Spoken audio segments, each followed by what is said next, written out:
Hello everybody, this is Zach with Top Deck Nation coming at you today with another deck analysis video in preparation for the state championships. So the next few weeks we are here, we are at the state championships. It's going to be the XY on standard format. I'm so excited. And yeah, we are doing deck analysis videos pretty much every day just to kind of prep for that and get everyone ready, get you guys kind of accustomed to some of the decks you might see there, and hopefully get a better idea of maybe what to play. Maybe you're not sure what to play at states, maybe you are, but it's always good just to kind of look at some other lists just to kind of give you some ideas or kind of kind of spark your interest in something. So the last video we looked at was a deck that definitely will see some play. I said that it was probably one of the best decks in the format, if not the best, and that was going to be YZG or EX Zoroark Gallade. So that is definitely a deck to look out for. But this deck is, in a lot of ways, a pretty hard counter to that deck, and that is going to be what I'd like to refer to as Mega Manectric and Friends. So, if you recall, a few months ago at the City Championships, this deck kind of emerged. Mega Manectric is fantastic to accelerate energy. It's very powerful. It can two-shot most attackers. But it was also played with things like Regice and Articuno. So you also played water energy in here. And that was because Regice had that awesome resistance blizzard attack, so it couldn't be touched by EX Pokemon. And then Articuno, of course, kind of helped the Night March matchup by taking two prizes with its ancient trait. I think it's called Delta Plus. But, those things aside, with the state championships, I think this is probably the better way to play it. It has a lot more synergy because it's all lightning, so you don't have to play different types like water. I can use flash energy since they're all lightning attackers, which is awesome. So let's go ahead and jump into it, and I'll tell you about how the deck works and some of my choices regarding it. So, the main attacker here is going to be Mega Manectric-EX. The goal is to get this out turn 2 and start using Turbo Volt. So Turbo Volt does 110, which is very good. It's going to be two-shotting most Pokemon EXs. It's also knocking out Shaymins in one hit if you ever have like a Lysander or something like that, so you can quickly end the game. But it's going to let you attach two basic energy cards and put them from the discard onto one of your bench Pokemon. So that's really good. I can quickly get the energy in the discard and then accelerate 2 energy just like that. So that is pretty awesome. That's why he's played. He's also got metal resistance, he's got free retreat, and he's got a pretty bulky 210 HP. So it's probably one of the best megas we have.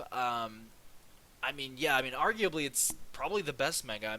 It just works, when the XY base set came out, we had things like Charizard and Venusaur, and, they were good cards, but they didn't have Spirit Links. Charizard needed 5 energy just to attack, but that's, completely different than Mega Manectric-EX. Turbo Bolt is doing a lot of damage for 2 energy, and that really gives you a reason to kind of play Mega Pokemon. As for the base Manectric, the basic, he's pretty good too. Overrun is doing 20 to the active, 20 to the bench, so against Night March, this could definitely set you up some double knockouts. But Assault Laser is also really good. It does 60, and if the opponent's active has a tool on it, it is 60 more. So 120 for 2, it's already besting the Mega. But, you can definitely think of some shenanigans where you can get quick knockouts that way. If Yveltal-EX has a Fighting Fury belt, this is doing 240 damage, and it is still knocking out the Yveltal, so that's why we play it. As far as other attackers here, we do need a non-EX. If we just come in with EXs, we're probably going to lose against something like Regice. We might struggle against some other Pokemon like that. So, we need something to kind of help us with the prize exchange. We want to play a 7 prize card game. We don't play a 6. In other words, we want 3 of our EXs knocked out as well as something else to kind of skew the math for our opponent. So that's why we play 2 Raikou. Raikou's Shining Body ability says that as long as it has a lightning energy attached to it, anything done to it, any damage is reduced by 20. So, in some ways it's a little bit better than Raikou having 140 HP because this 20 is every turn. So that's really good, especially in conjunction with Rough Seas, which I'll be telling you about later. But then Thunder Lance is also good. This attack does 20 more damage for each lightning energy attached to this Pokemon. So that's pretty cool. Lightning energy, you can have that on there pretty quickly. You can also attach flash energy because that will also count as a lightning. So 3 lightning energies will be 110, and then anything else will kind of stack upon that. So that's really good. And then, of course, we have the infamous Jolteon, which at the time of this video is still hovering around the $40 mark. I think if you get on a Facebook page like Burbank City or some other online vendors, you might be able to get it for 35 or so, but it seems to be hovering around the 40 mark, which is pretty ridiculous, honestly. It's great, but I don't see it being $40 great. But I think that will change once Generations is more widely available. Right now, people are kind of scavenging to get the boxes, and it's kind of crazy. But keep in mind, Generations is going to be out for a good 9 more months, if not longer. So these will definitely bump up in supply and be in greater circulation. So don't worry about that. But Jolteon-EX is really good. Swift, it does 30 and it's not affected by anything, so it goes through weakness, resistance, etc. So pretty good. I guess for a quick energy attachment, you can go ahead and knock out a Joltik or something. But Flash Ray is why everyone is hyping this card. So it does 70 damage. And then it says, during your opponent's next turn, prevent all damage from attacks by basic Pokemon. Wait, what is this? Think Pyroar from Flashfire. He had that ability that basically did the same thing. And you saw how well that did. It was kind of underrated at first. People were like, oh, this is silly. People can just play Garbodor and stuff. But then you saw Michael Promowat take it to second place at U.S. Nationals. So don't underestimate an ability like this. This is incredibly strong. It does 70, which is solid. You could definitely have, attack with Mega Manectric to Turbo Bolt the 110, and then quickly retreat out into Jolteon to not only finish whatever it is out, but to also have that Flash Ray effect. And then, of course, it's got Metal Resistance and Free Retreat. So it is definitely a good card. I would think of it as maybe a $15 card, but 40 is a little steep. So you could definitely hold off until it gets a little bit cheaper, but it is really good in this deck as a one-of. I've seen people try to focus this deck around Jolteon, but I don't really think that's the way to play it, because keep in mind that fighting weakness means it is going to be susceptible to things like Garchomp, to things like Gallade, so definitely not the main attacker. And also keep in mind it's only basic Pokemon, so evolutions, megas, they all get around that, so just keep in mind. And that's basically it for our lightning attackers. We play Hoopa just because it's really fast. That Scoundrel Ring lets us go ahead and get set up really quickly. And then, of course, Shaman, which is still a pretty expensive card. I hope Pokemon Company will eventually make it as a 10 promo, just to make it widely available to players, especially new players. But setup is a fantastic ability. Okay, so that covers the Pokemon. So now I'd like to go over the supporter count here. For Sycamore, Professor Sycamore, pretty standard. Discard your hand and draw 7 cards. Every deck, for the most part, should be playing 4 of these. It's really good. We play 2 Lysander, just because we don't want to have one prize. That's why we play 2. But the effect is so strong, being able to just bring up one of your opponent's bench Pokemon. So, like I said, a lot of synergy with just bringing up a Shaman and knocking it out with a Turbo Volt. So, really good. We're also playing 1 Xerosic because people are starting to play more tool cards. Think about how many decks play Floatstone, Fighting Fury Belt, Spirit Links especially, so we need stuff to kind of get around that. It's also good against anything that plays a special energy, so maybe like Giratina or Seismitoad-EX. We play 1 AZ because it functions as quite a few different effects. First of all, I can scoop up a Pokemon to kind of heal it. Second of all, I can use it to retreat. So as you can see, it's a very versatile card. Being able to just VS Seeker and use that to whatever effect you want is really good. We play a Hex Maniac because abilities are huge. Bronzong's Metal Links is huge. Trevenant's Forest Curse, which prevents items, that's huge. And then, of course, Greninja and Greninja Break have the Water Shuriken abilities. And we don't want to have to deal with that, so Hex Maniac effectively shuts those off. And then lastly, we play a Judge. I've kind of talked about Judge before. I don't like Judge, but until we have N back in the format with the next set, it's either playing Judge or Birch or Ace Trainer if you want a similar effect.